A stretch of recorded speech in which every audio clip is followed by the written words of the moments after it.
tant que société, ensemble poursuivons la marche. Le président de la République met un accent particulier sur les valeurs à promouvoir pour la paix et l'unité nationale. Il s'agit entre autres de l'état de droit, le vivre ensemble, la justice impartiale, l'appartenance à la même nation, à la communauté de destin, le dialogue dans la vérité, la non-violence. En tant que premier citoyen de votre circonscription, vous êtes le garant de ces valeurs et vous devez les défendre avec acharnement contre les fauteurs de troubles, ceux qui font l'apologie du séparatisme pour que quelque motif que ce soit, du communautarisme, de l'ethnocentrisme, les vendeurs d'illusions se croyant déjà en campagne électorale alors qu'il n'en est en rien. Pour ma part, préfet du département du Niak, je ne laisserai personne. Je le dis haut et fort. Alors, personne troubler la paix, la quiétude et l'unité dans ce département, pardon de la nation congolaise. Sachez-le que celui qui s'emploiera sera non seulement dénoncé, mais le trouvera sur son chemin, prêt à lui barrer la route.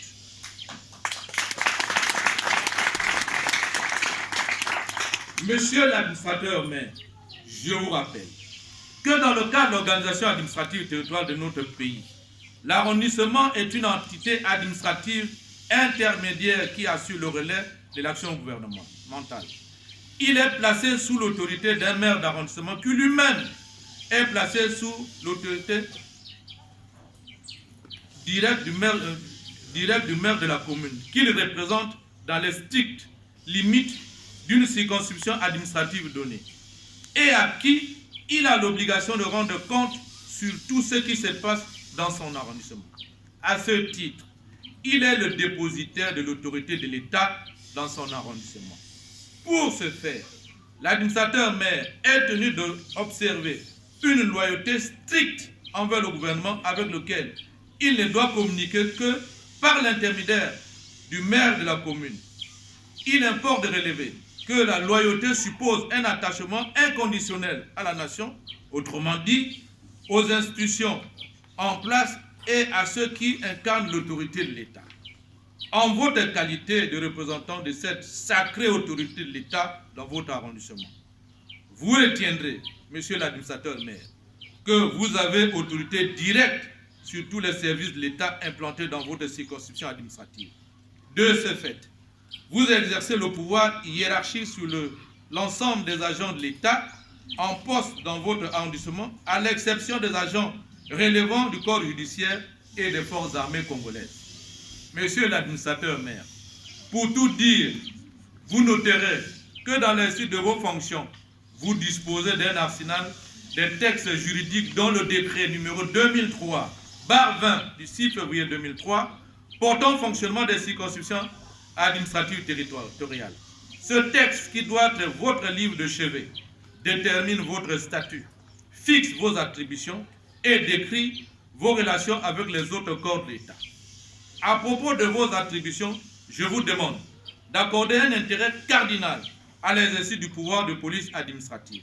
À ce titre, je tiens à un exercice rigoureux du pouvoir réglementaire. C'est pourquoi j'attends de vous, et ceci dans les meilleurs délais, la production de fichiers sur toutes les matières visées par les dispositions du décret susmentionné. Par ailleurs, je tiens à vous rappeler, monsieur l'administrateur maire, tout l'intérêt que j'accorde à la gestion harmonieuse et rigoureuse des fichiers de toute matière relevant du domaine de l'état civil. En effet, il vous faudra veiller à ce que l'état civil soit bien tenu par vos services, qu'il ne se retrouve ni dans la rue, au début de boisson, que l'enregistrement des faits d'état civil dans leur ensemble et en particulier ceux des naissances ne souffrent d'aucune négligence, car l'instruction du gouvernement de la République sur cette question est que les autorités administratives doivent s'employer à protéger les citoyens de tout risque d'apatridie.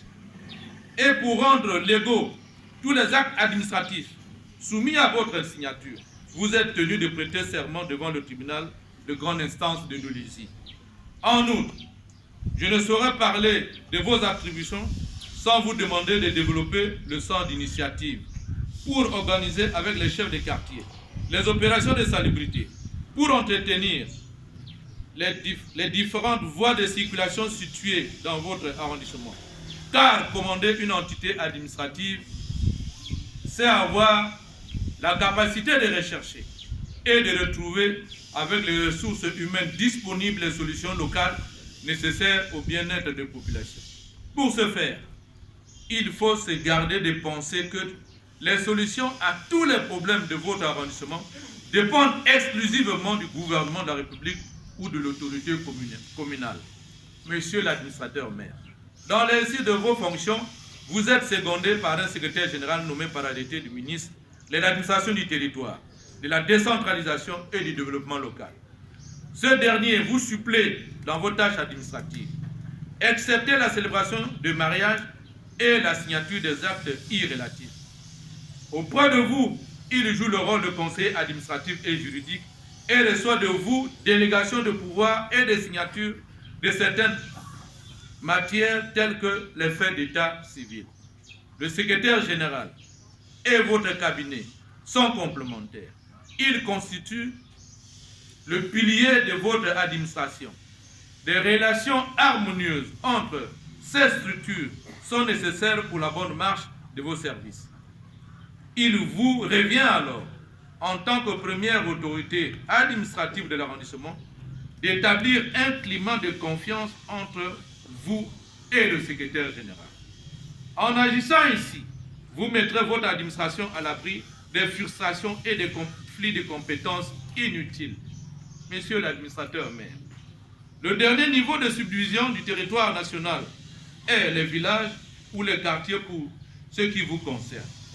De leur bon fonctionnement dépend incontestablement la réussite de votre action à la tête de votre situation administrative.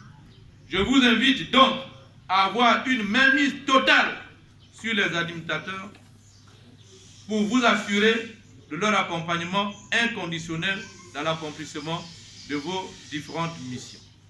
Je ne saurais terminer mon propos sans vous rappeler que vous avez la charge du service public avec pour mission principale de servir l'intérêt général, conformément aux lois et règlements en vigueur en République du Congo. L'amour de la patrie et la volonté de servir vos populations devront vous galvaniser pour vous permettre de surmonter les embûches de tout ordre. Ne dit-on pas justement qu'à cœur vaillant, rien n'est impossible. Sur ce, je vous souhaite, au nom du ministre de l'Administration du Territoire, de la décentralisation et du développement local, et au mien propre, bon vent et plein succès dans vos fonctions d'administrateur maire, l'arrondissement de Yulu-Pungi. Mesdames et messieurs, je vous remercie pour votre bienveillante attention.